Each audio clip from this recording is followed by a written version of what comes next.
Welcome to all of you. आप सभी का स्वागत है हमारे इस यूट्यूब चैनल में। जैसा कि आप सभी जानते हैं कि छत्तीसगढ़ में सहायक शिक्षक की भर्ती की जो वैकेंसी है वो आ चुकी है, नोटिफिकेशन आ चुका है और जो एग्ज़ाम है वो 11 अक्टूबर को होने वाला है। तो मुश्किल से 2 या ढाई महीने हमारे पास हैं और जो सिलेबस है सहायक शिक्षक भर्ती का, उसमें एक बड़ा पोर्शन है हिंदी का। 15 नंबर के क्वेश्चन पूछे जाएंगे हिंदी से। टोटल 100 नंबर का जो क्वेश्चन पेपर है उसमें से 15 क्वेश्चन आएंगे हिंदी से।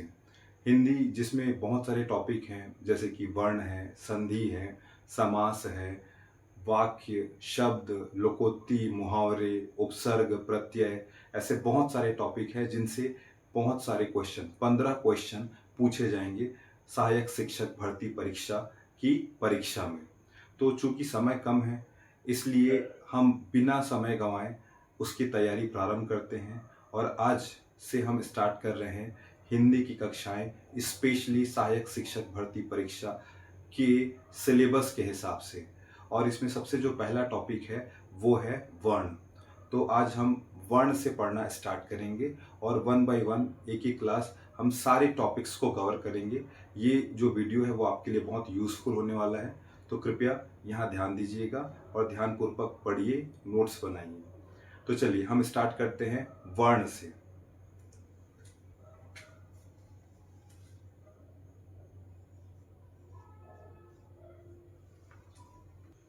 तो आज का टॉपिक है हमारा वर्ण, लेकिन वर्ण पढ़ने से पहले आइए हम पहले चर्चा करते हैं ध्वनि के बारे में कि ध्वनि क्या है। तो ये मैंने यहाँ पे मेंशन किया ध्वनि।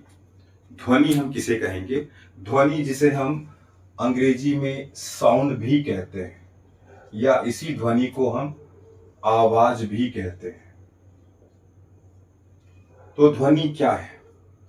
तो हमारे मुख से जो भी आवाजें निकलती है या हमारी कानों तक जो भी आवाजें पहुंचती है, उन सारी आवाजों को या सारे साउंड्स को ध्वनि कहा जाता है।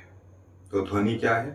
तो हमारे मुख से निकलने वाली सभी प्रकार की आवाजों को ही ध्वनि कहा जाता है। फॉर एग्जाम्पल, हम बेसिक से स्टार्ट करते हैं।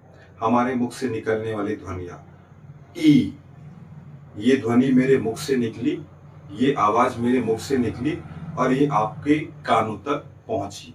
तो ई जो मैंने उच्चारित किया, जो मेरे मुख से निकला, जो मेरे मुख से उच्चारित हुआ और आपके कानों तक पहुंचा, यही क्या है? ध्वनि। ओ, ए, ये सारी चीजें क्या है? ध्वनियां है ना? और इन्हीं ध्वनियों से मिलके बनते हैं शब्द। फॉर एग्जाम्पल, मैंने पहले एक ध्वनि उच्चारित की आ और उसके बाद फिर मैं ध्वनि उच्चारित करता हूं ई। तो ये दो ध्वनियां हो गई, आ और ई। अब यदि इन दोनों को एक साथ बोल दिया जाए, आई, तो ये बन गया एक शब्द। आई जिसका तात्पर्य हिंदी में आई अर्थात क्रिया के रूप में होता है, वह आई। और यदि मराठी की हम बात करें तो मराठी में आई का तात्पर्य मां से होता है। तो दो ध्वनियां जुड़ी, आ और ई, और इन ध्वनियों के जुड़ने से बन गया शब्द। इसीलिए ध्वनियों को शब्दों की आधारशिला कहा जाता है। अर्थात शब्द किस पे आधारित होते हैं? ध्वनि पे। तो ये आपके एग्जाम का एक महत्वपूर्ण प्रश्न, क्वेश्चन हो सकता है कि ध्वनि क्या है?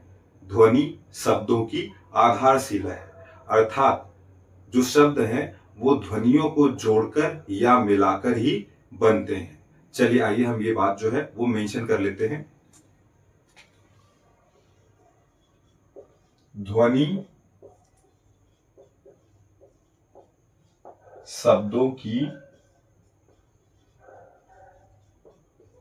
आधारशिला है, बेस है ना? मतलब जो ध्वनि है वो बेस है, किसके लिए? शब्द के लिए। इसका मतलब बिना ध्वनि के शब्द हो ही नहीं सकता, क्योंकि शब्द का बेस क्या है? शब्द की आधारशिला क्या है? ध्वनि है। तो ये एक बहुत इंपॉर्टेंट क्वेश्चन हो गया आपके एग्जाम के पॉइंट ऑफ व्यू से। अब इसके बाद हम आगे बढ़ते हैं, है ना। तो जैसे मैंने अभी कहा कि मेरे मुख से ध्वनि निकली ई या ओ, तो ये ध्वनि निकल गई, मैंने कहा, आपने सुन लिया। लेकिन अब यदि इसको नोट करना हो, लिखना हो, तो हम कैसे लिखेंगे? आपको सबसे पहले मैं ये बता देता हूं कि सभ्यता का जब विकास हुआ तो सबसे पहले भाषा का विकास हुआ, और जब भाषा का विकास हुआ तो भाषा के मौखिक स्वरूप का विकास पहले हुआ, और बहुत लंबे समय तक भाषा का कोई लिखित स्वरूप नहीं था। वैदिक सभ्यता के समय में लिपि का विकास नहीं हुआ था, अर्थात भाषा तो थी लेकिन उसे लिखा नहीं जाता था। इसीलिए जो ज्ञान है वो गुरु शिष्य परंपरा के द्वारा आगे बढ़ता था। कोई ऋषि मुनि, उन्होंने ध्यान किया, तपस्या की, उन्हें ज्ञान प्राप्त हुआ, उन्हें जो भी ज्ञान प्राप्त हुआ उसे उन्होंने अपने शिष्य को बताया, सुनाया, है ना। गुरु बोले, शिष्य ने सुना, फिर शिष्य ने सुना और उस ज्ञान को अपने शिष्य को ट्रांसफर कर दिया। तो इस तरीके से ज्ञान आगे बढ़ता था, और इसे कहा जाता है गुरु शिष्य परंपरा के द्वारा ज्ञान का हस्तांतरण, या इसे ही कहा जाता है श्रुति परंपरा। श्रुति अर्थात सुनकर, सुनकर ज्ञान को आगे बढ़ाना। ऐसा इसलिए होता था क्योंकि उस समय लिपि का विकास नहीं हुआ था। लिपि अर्थात लिखने की पद्धति, कि जो हम बोल रहे हैं, जो हम उच्चारित कर रहे हैं या जो हम सुन रहे हैं, उसको हम कैसे लिखें, कैसे मेंशन करें, कैसे उसको डिनोट करें, कैसे उसको क्या संकेत दे, तो ये सभ्यता के प्रारंभिक चरण में नहीं था। भाषा का विकास हुआ था लेकिन लिपि का विकास नहीं हुआ था। लेकिन बाद में जाके लिपि का विकास हुआ। लिपि का विकास कैसे हुआ? तो हमने शब्द की जो आधारशिला है, ध्वनि, उनको हमने चिन्ह देना प्रारंभ किया, उनका हमने संकेत देना प्रारंभ किया। फॉर एग्जाम्पल, जैसे मेरे मुंह से ध्वनि निकली ई। अब ये जो ध्वनि निकली ई, है ना, मैंने कहा, आपने सुन लिया। लेकिन यदि हम इसको नोट डाउन करना चाहें, लिखना चाहें, तो कैसे लिखेंगे? तो ई की जो ध्वनि मेरे मुख से निकली, उसके लिए संकेत क्या है?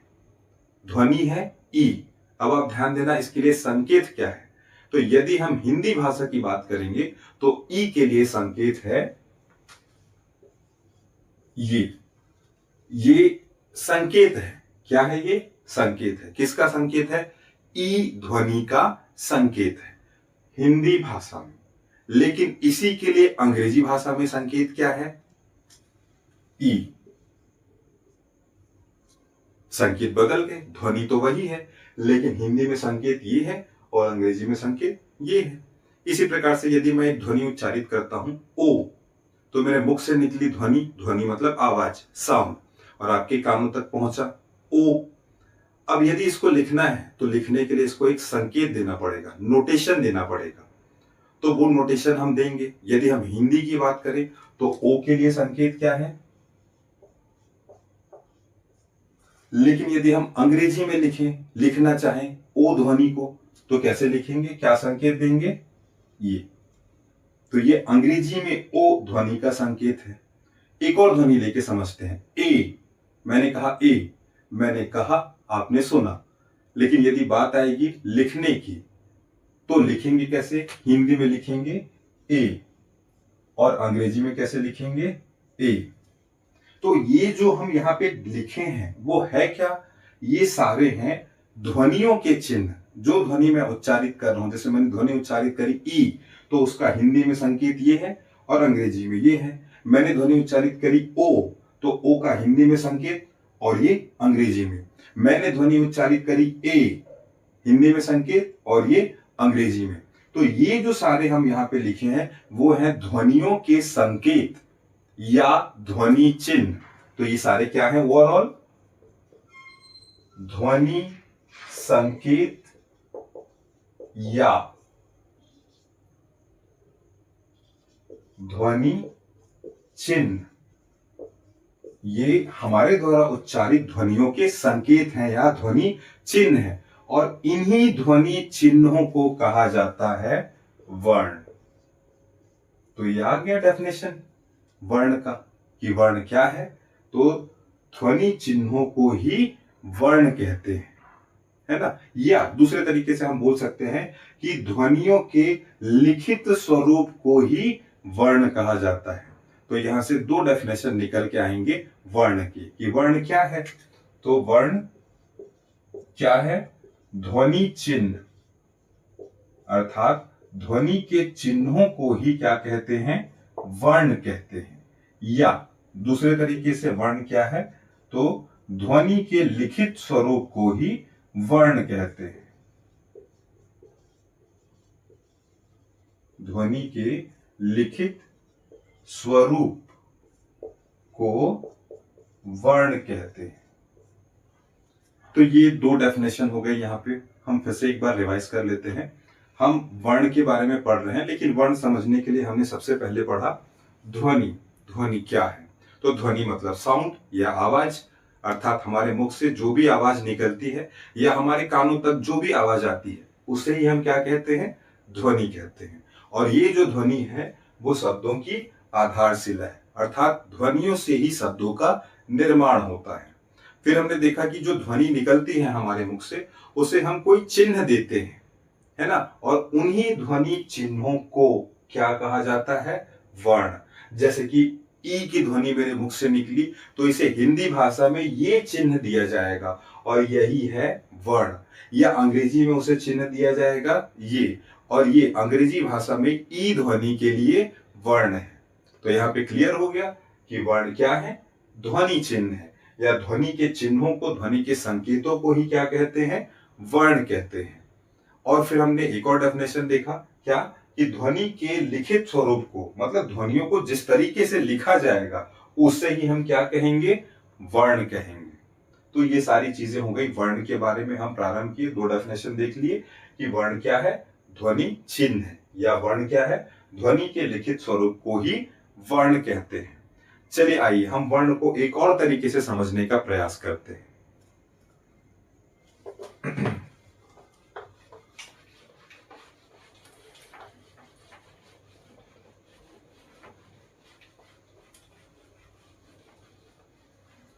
तो एक और डेफिनेशन हम देखेंगे वर्ण का।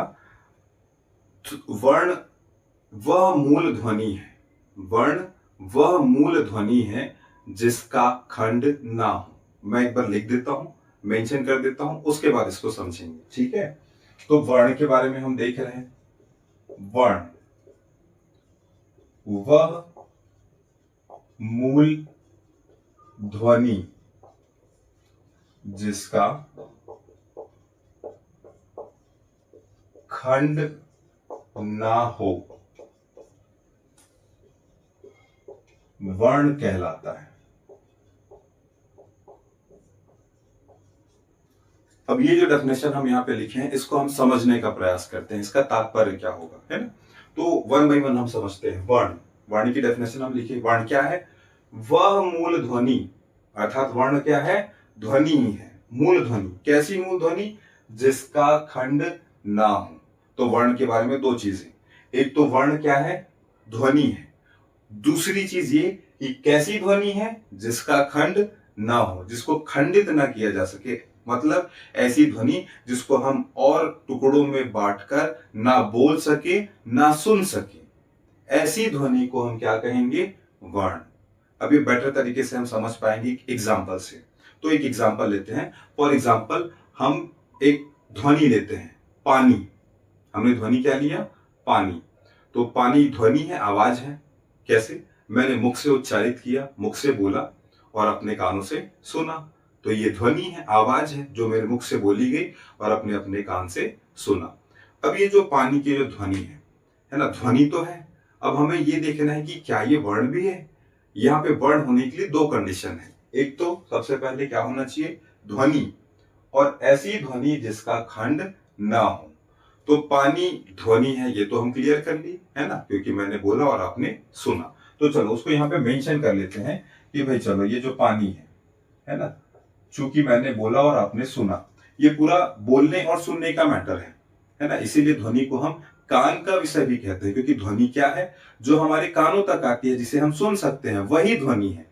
तो ध्वनि कान का विषय है, ये भी एक फैक्ट है। लेकिन यदि हम वर्ण की बात करें तो वर्ण जो है वो लेखन का विषय है, पठन का विषय है और देखने का विषय है। तो मैं एक बार यहाँ पे क्लियर कर देता हूं, ध्वनि या तो बोलने में उपयोग में आती है या सुनने में। ध्वनि केवल बोलने में और सुनने में, लेकिन जो वर्ण है वो लिखने में, पढ़ने में और देखने में उपयोग आती है। अब आगे देखते हैं, ठीक है। तो अभी हम थे कि वर्ण किसे कहेंगे, तो वह मूल ध्वनि जिसका खंड ना हो। और यहाँ पे हमने एग्जांपल लिया पानी। पानी एक ध्वनि है, मेरे मुख से निकला अपने कान तक गया, तो ये पानी, पानी क्या है, ध्वनि है, ठीक है, ये ध्वनि है, ये मेंशन कर दिया, हाँ भाई पानी क्या है, ध्वनि है। अब ये पानी ध्वनि तो है, वर्ण कब होगा, यदि इस ध्वनि का क्या ना हो, खंड ना हो, है ना। यदि इस ध्वनि, पानी की ध्वनि का यदि हम खंड ना कर पाए तो उसे हम क्या कहेंगे, वर्ण। खंड ना कर पाए अर्थात यदि हम इस पानी को अलग अलग करके ना बोल पाए, तब वो ध्वनि तो है ही, साथ में क्या होगा, वर्ण।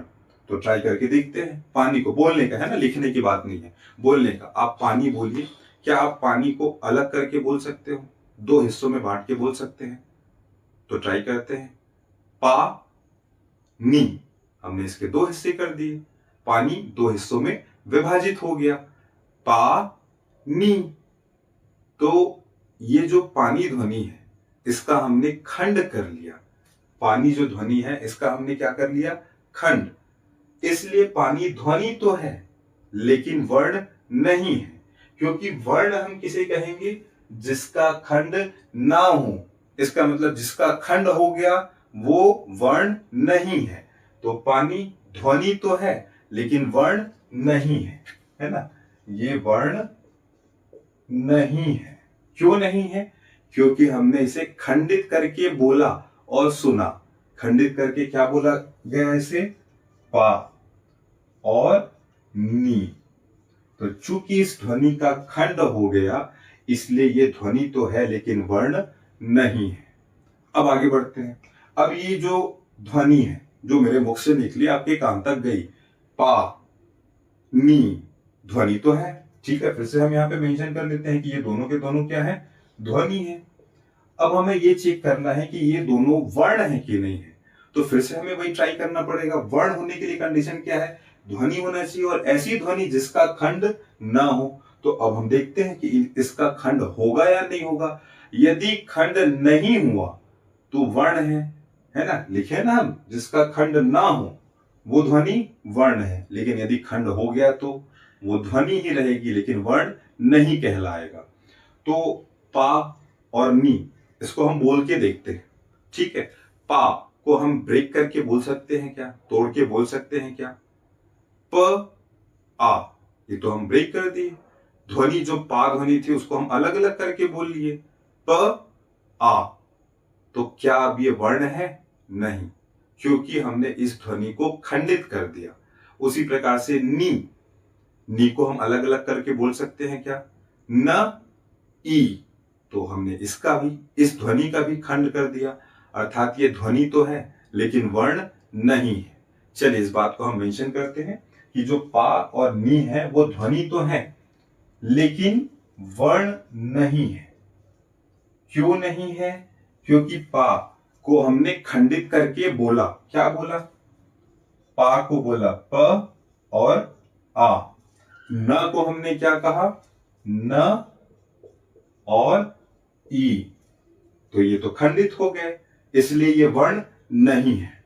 अब हम आगे बढ़ते हैं और अब हमारे पास क्या है ये देखिएगा, प आ न ई। मैंने मुख से उच्चारित किया, आपने कान से सुना, इसलिए ये सारे के सारे चारों क्या हैं, ध्वनि है। अब फिर से हमें चेक करना है कि ध्वनि तो है, वर्ण है कि नहीं है।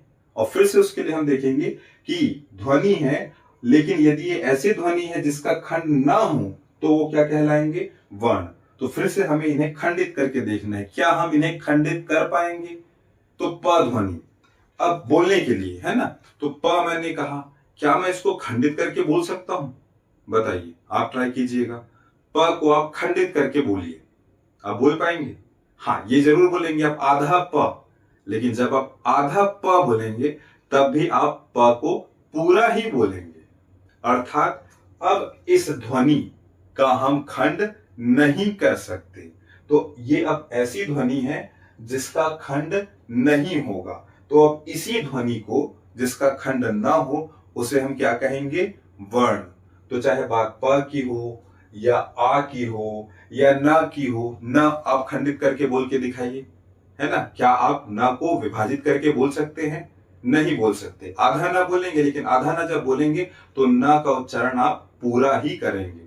तो ना हो चाहे ई हो, ये सारी ऐसी ध्वनियां हैं जिसका हम खंड नहीं कर सकते। इसलिए इन ध्वनियों को हम ध्वनि तो कहेंगे ही और साथ में क्या कहेंगे? वर्ण। तो ये सारे वर्ण हैं। तो ये क्लियर हो गया। ये एक और डेफिनेशन हमने समझी वर्ण की, कि वह मूल ध्वनि जिसका खंड ना हो क्या कहलाता है? वर्ण कहलाता है।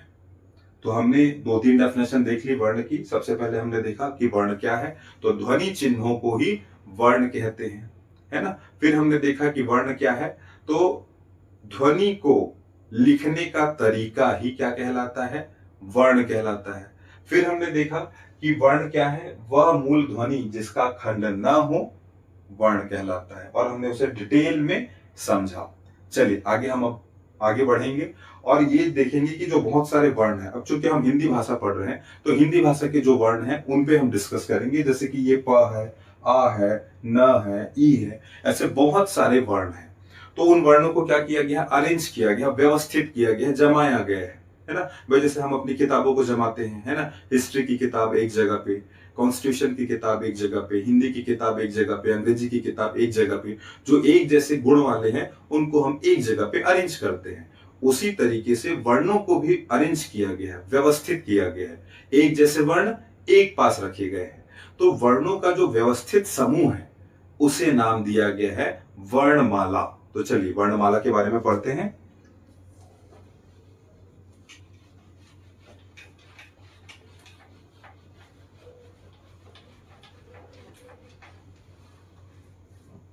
तो हम पढ़ेंगे वर्णमाला। तो वर्णमाला क्या है? एक लाइन में वर्णों के व्यवस्थित समूह को वर्णमाला कहते हैं।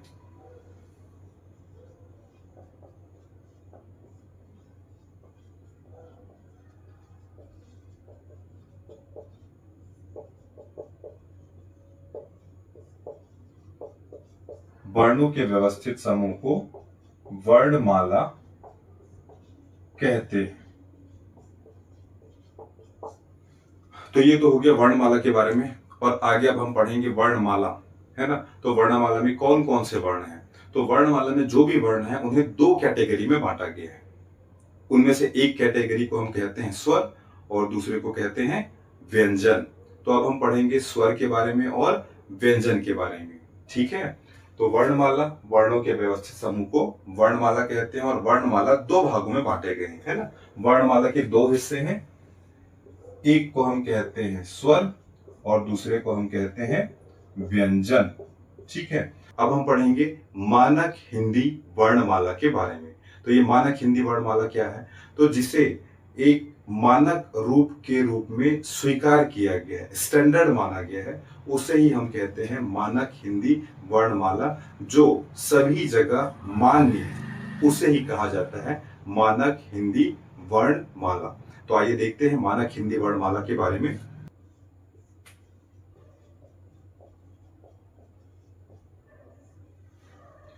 तो मानक हिंदी वर्णमाला में सबसे पहले हम देखेंगे कि इसमें वर्णों की संख्या कितनी होती है।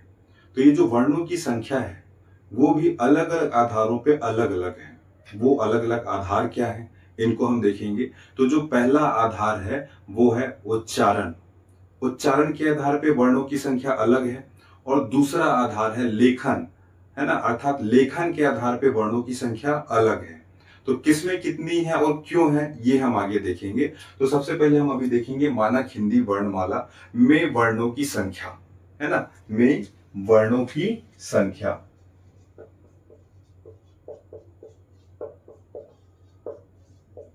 और इसके लिए सबसे पहले हम देखेंगे आधार, और जो पहला आधार है वो है उच्चारण के आधार पर, पहला उच्चारण के आधार पर। तो पहले आप उच्चारण का अर्थ समझ लीजिएगा। उच्चारण करना मतलब बोलना, सीधी सीधी भाषा में उच्चारण अर्थात बोलना। तो हम ये देखने वाले हैं कि बोलने के आधार पे हिंदी वर्णमाला में कितने वर्ण हैं, और उच्चारण के आधार पे अर्थात बोलने के आधार पे हिंदी वर्णमाला में 45 वर्ण हैं। कितने हैं? 45, 45। तो चलिए इसको मेंशन करते हैं। तो उच्चारण के आधार पे 45 वर्ण। अब ये जो 45 वर्ण है उच्चारण के आधार पे, उनमें स्वर कितने हैं और व्यंजन कितने हैं? तो इन 45 वर्णों में 10 स्वर हैं और बाकी जो बच गए 35, ये क्या है? व्यंजन है। ठीक है, और ये 10 स्वर कौन से हैं अभी हम देखेंगे। ठीक है, या चलिए ऐसा करते हैं कि स्वरों का हम यहाँ पे मेंशन कर लेते हैं, व्यंजन को हम बाद में डिटेल में पढ़ेंगे। फिलहाल हम ये 10 स्वरों को मेंशन कर लेते हैं। किस आधार पे? उच्चारण के आधार पे। चलिए मैं यहाँ पे मेंशन करता हूं 10 स्वर। अ, आ, ई, बड़ा ई, ए, ओ, औ।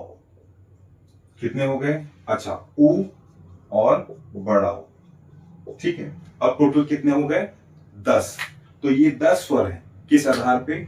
उच्चारण के आधार पे। अभी आपको लग रहा होगा कि सर 2-3 तो बताए नहीं, जैसे कि री, आहा।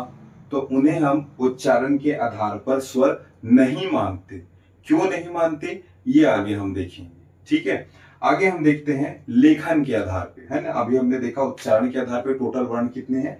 45 वर्ण, जिसमें से 10 स्वर हैं और 35 व्यंजन है ना। उन 10 स्वरों को मैंने यहाँ पे मेंशन किया, 35 व्यंजन, इसे भी हम आगे पढ़ेंगे। ठीक है, फिलहाल हम देखते हैं कि लेखन के आधार पे इनकी संख्या कितनी होगी। तो लेखन के आधार पे वर्णों की जो कुल संख्या है, लेखन के आधार पर वर्ण, तो लेखन के आधार पे जो टोटल वर्ण होते हैं वो होते हैं 52, जो हम सब बचपन से पढ़ते आ रहे हैं कि हिंदी में वर्णों की संख्या कितनी है? 52। लेकिन वो किस आधार पे है? लेखन के आधार पे है। तो चलिए मैं यहाँ पे मेंशन करता हूं ये 52 वर्ण। अब ये जो 52 वर्ण है लेखन के आधार पे, इसे हम विभाजित करेंगे स्वर में और व्यंजन में, कि कितने 52 वर्णों में से स्वर हैं और कितने व्यंजन हैं। तो इन 52 वर्णों में से 13 जो हैं वो स्वर हैं और बाकी के 39 क्या हैं? व्यंजन है। और इस 13 और 39 को हम ऐड करेंगे, जोड़ेंगे, तो कितना आ जाएगा? 52। तो सबसे पहले तो ये आपको आंकड़ा याद करना है कि उच्चारण के आधार पे वर्ण कितने? 45 वर्ण, जिसमें 10 स्वर और 35 व्यंजन। 10 स्वर कौन कौन से हैं मैंने यहाँ पे मेंशन किया है। फिर हमने देखा कि लेखन के आधार पे टोटल वर्ण कितने होंगे? 52 वर्ण, जो हम बचपन से पढ़ते आ रहे हैं। और इन 52 वर्णों में 13 स्वर और 39 व्यंजन। अब फिर मेन पॉइंट पे आते हैं हम कि ये कैसे हुआ कि उच्चारण के आधार पे केवल 10 स्वर हैं, लेकिन लेखन के आधार पे स्वर कितने हो गए? 13। तो चलिए आइए इसको समझने का प्रयास करते हैं। और हम यहाँ पे देखते हैं कि जब हम उच्चारित करते हैं, इसको फिर से हम रिवर्स यहाँ पे लिख लेते हैं। जब हम उच्चारित करेंगे तो स्वरों की जो संख्या है उच्चारण के आधार पे,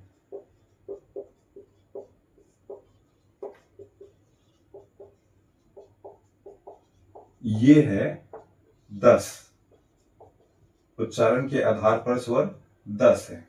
ठीक है, अब ये कौन कौन से हैं? अभी हमने मेंशन किया था अ, आ, ई, बड़ा ई, उ, बड़ा उ, ए, ओ, औ। लेकिन हमने इसमें शामिल नहीं किया ऋषि का री, और अहा। अब ये बात इंपॉर्टेंट कि हमने उन तीनों को शामिल क्यों नहीं किया उच्चारण के आधार पे। तो आप ही बताइए कि यदि मैं ऋषि के री का उच्चारण करता हूं, मैंने कहा री, मैंने कहा री। तो आप कैसे कंफर्म होंगे कि ये री ऋषि का री है या र में छोटी ई की मात्रा है? मैंने कहा ऋतु। तो आप क्या ये बता सकते हैं कि मैंने जो ऋतु कहा उसमें जो री है वो ऋषि का री है या र में छोटी ई की मात्रा है? यह उच्चारण अर्थात बोलने के आधार पे तय नहीं किया जा सकता कि ऋषि का री है या र में छोटी ई की मात्रा है। चूंकि हम बोलने के आधार पे ये तय नहीं कर पा रहे हैं कि कौन सा री है, ऋषि का री है या र में छोटी ई की मात्रा है, इसीलिए बोलने के आधार पे या उच्चारण के आधार पे हम ऋषि के री को स्वर नहीं मानते। क्यों? क्योंकि बोलने से पता ही नहीं चला कि ये ऋषि का री है या र में छोटी ई की मात्रा है। उसी प्रकार से यदि मैंने कहा तो इससे भी ये क्लियर नहीं होता कि ये कौन सा है। ये में अनुस्वार लगा है, वो वाला है, अनुस्वार अर्थात बिंदी ऊपर में, या अ के साथ में म जुड़ा हुआ है ना? ये बोलने से क्लियर हो रहा है क्या? नहीं, वो तो लिखने से पता चलता है कि कौन सा है ना? जब मैं लिखूंगा तब पता चलेगा कि ये वाला है ना? इसी जो का जो मैं उच्चारण किया इसको हम ऐसे भी तो लिख सकते हैं, है ना? तो वो तो लिखने से पता चला, बोलने से कैसे पता चला कि मैंने जो कहा वो कौन सा है? ये वाला है या ये वाला है? इसीलिए को भी उच्चारण के आधार पे स्वर नहीं माना जाता। तो ये उच्चारण के आधार पे स्वर नहीं है। उसी प्रकार से आहा। अब मैंने कहा आहा, तो आप कैसे जानेंगे कि ये कौन सा आहा है? वो आहा जिसमें आ के साथ विसर्ग लगा है, या वो आहा जिसमें अ, ह और ह में आ की मात्रा आहा है ना? आहा मैं बोल दिया। अब इसको लिखने के दो तरीके हैं, ये भी है और ये भी है। तो मेरे बोलने से तो पता नहीं चल रहा है ना कि कौन सा आहा है। इसलिए चूंकि बोलने से ये क्लियर नहीं हो रहा है कि कौन सा आहा है, इसलिए उच्चारण के आधार पे आहा को भी स्वर नहीं मानते। तो ये भी स्वर नहीं है, ठीक है? लेकिन लिखने के आधार पे तो हम लिख सकते हैं ना, लिखने के आधार पे तो पता चलेगा ना, है ना? लिखेंगे तो पता चल जाएगा कि ऋषि का री है ना? कि ये जो अ है उसमें की मात्रा है, या आ के साथ क्या लगा है, विसर्ग। लिखने में पता चलेगा, इसलिए लेखन के आधार पे इन्हें स्वर माना जाता है, लेकिन उच्चारण के आधार पे स्वर नहीं माना जाता। तो लेखन के आधार पे जब इन तीनों को जोड़ा जाएगा तो ये 10 और 3 कितने हो जाएंगे? 13। चलिए यहां पे मेंशन करते हैं, लेखन के आधार पर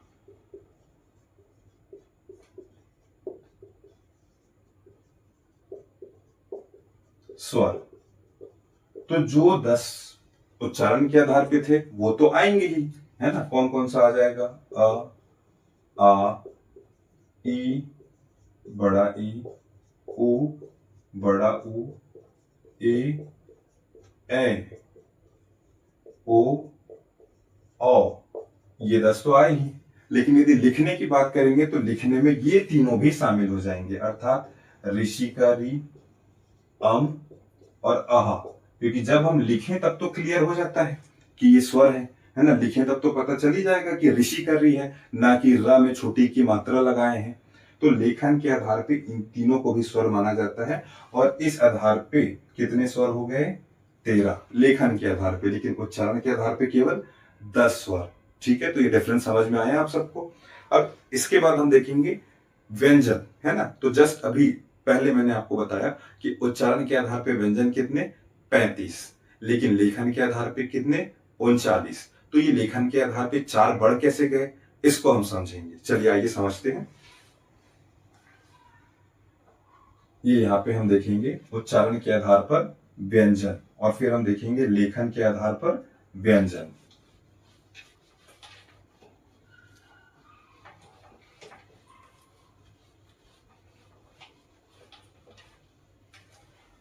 तो उच्चारण के आधार पे व्यंजन, और जिनकी संख्या हमने देखी है 35, कौन कौन से हैं ये अभी हम डिटेल में पढ़ेंगे। अभी हम उस पर चर्चा नहीं करेंगे, नेक्स्ट क्लास में हम उस पर चर्चा करेंगे।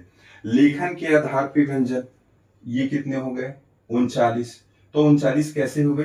पहले 35 जो है उच्चारण के आधार पर वो, और 4 जोड़ेंगे संयुक्त व्यंजन, है ना? +4 संयुक्त व्यंजन, संयुक्त व्यंजन किसको बोलेंगे? संयुक्त व्यंजन नाम से स्पष्ट है, जो संयुक्त हुए, अर्थात ऐसे व्यंजन जो दो व्यंजनों को जोड़ के बने हैं, उन्हें हम क्या कहते हैं? संयुक्त व्यंजन। तो ये 35 जो मूल व्यंजन है उच्चारण के आधार पे, उनमें जब हम 4 संयुक्त व्यंजनों को जोड़ेंगे तो इनकी कुल संख्या हो जाएगी 39। 4 संयुक्त व्यंजन कौन कौन से हैं ये भी हम देखेंगे। चलो मैं यहीं पे मेंशन करा देता हूं, है ना। 4 संयुक्त व्यंजन कौन कौन से हैं, ये अपने आप में एक बहुत इंपॉर्टेंट क्वेश्चन है। 4 संयुक्त व्यंजन कौन कौन से हैं, और वो जो संयुक्त व्यंजन है, जैसे कि मैंने आपको बताया कि ये दो व्यंजनों को जोड़ के बनते हैं, है ना। तो किन किन दो व्यंजनों को जोड़ के कौन सा संयुक्त व्यंजन बना है, ये बहुत ही इंपॉर्टेंट क्वेश्चन है एग्जाम का। तो चलिए आइए हम देखते हैं संयुक्त व्यंजनों के बारे में, ठीक है।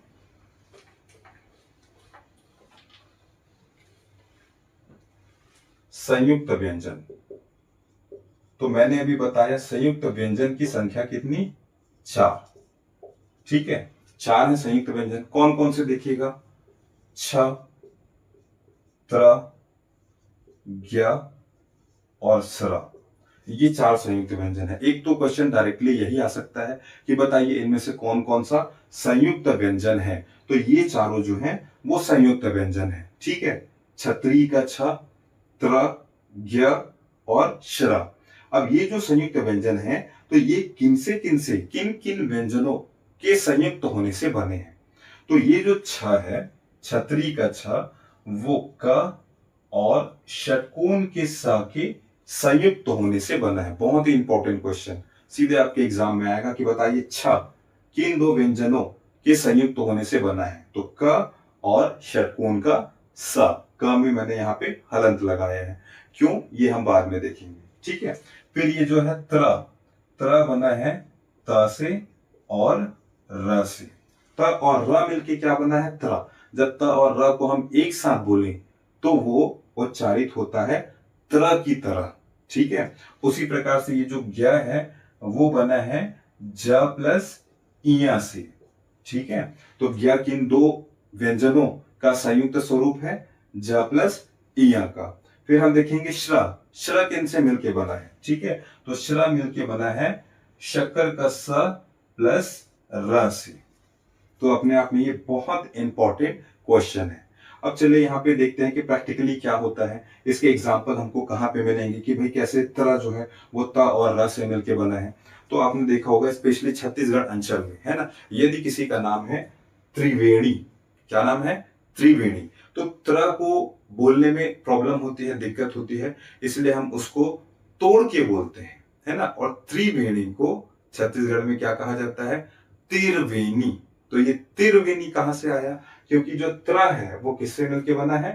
त और र से। इसीलिए जो त्रिवेणी है इसका उच्चारण किया जाता है ब्रेक करके तिरवेणी। तो देखो यहां पे टूट गया ना, त्र किस में टूटा? त और र में, क्योंकि वो बना ही उन्हीं से था। त्र बना था त और र से, इसीलिए त्र टूट गया त और र में। इसी प्रकार से एक और उदाहरण हम देखेंगे। एक जो नाम है श्रवण, है ना, तो ये है श्रवण, लेकिन हमारे छत्तीसगढ़ी अंचल में श्रवण अगर किसी का नाम है तो उसे श्रवण उच्चारित ना करके क्या कहा जाता है? सरवन, है ना। तो ये कैसे होगा? क्योंकि ये जो श्र है वो मिलके बना है शक्कर के स और र से, इसीलिए इसे इस तरीके से उच्चारित किया जाता है, सरवण। तो इससे ये स्पष्ट हो गया कि ये जो श्र है वो किससे मिलके बना था? श से और र से। तो इन एग्जाम्पल से आप समझ पाएंगे कि कैसे कौन से जो संयुक्त व्यंजन है वो किन किन व्यंजनों का संयुक्त स्वरूप है या किन किन व्यंजनों को मिला के बनाया गया है। तो ये हमने देखा अभी वर्तमान में, अभी हमने देखा फिलहाल मानक हिंदी वर्णमाला के बारे में। मैं एक बार रिवाइज करा देता हूं। हमने देखा सबसे पहले कि उच्चारण के आधार पे कितने वर्ण होंगे। तो उच्चारण के आधार पे हमने देखा 45 वर्ण, जिनमें से 10 स्वर थे और 35 व्यंजन, ठीक है। फिर हमने देखा लेखन के आधार पे, तो लेखन के आधार पे कितने वर्ण? 52 वर्ण, जिसमें से 13 स्वर और बाकी के 39 व्यंजन। 13 और 39 को ऐड करके टोटल कितना हो गया? 52 वर्ण। तो इस तरीके से आपको एग्जाम में पूछा जाएगा। फ्लैट क्वेश्चन आए इसकी संभावना कम है कि कितने वर्ण हैं। वो पूछेगा उच्चारण के आधार पे कितने वर्ण हैं, तो 45। वो पूछेगा कि लेखन के आधार पे कितने वर्ण हैं, तो 52। वो पूछेगा उच्चारण के आधार पे स्वर कितने हैं, 10। फिर पूछेगा लेखन के आधार पे स्वर कितने हैं, 13। तो इस तरीके से क्वेश्चन पूछे जा रहे हैं, है ना। केवल ये नहीं पूछे जा रहे कि स्वर कितने हैं, वो किसी न किसी आधार पे पूछे जाएंगे, इसकी संभावना ज्यादा है।